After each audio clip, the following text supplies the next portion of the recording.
বাচ্চারা দেয় সাইকেলের পয়সা আনতে আমার বয়স কিন্তু 65।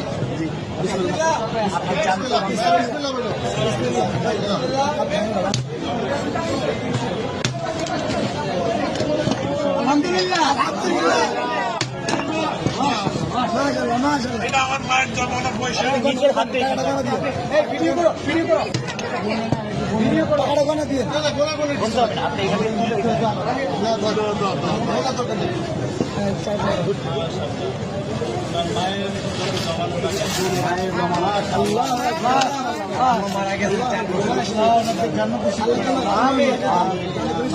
জন্য দোয়া করবেন, এটা আমার বড় ভাই।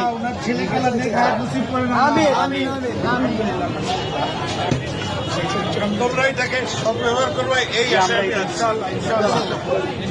আমাদের জন্য দোয়া করবেন। আল্লাহ আপনার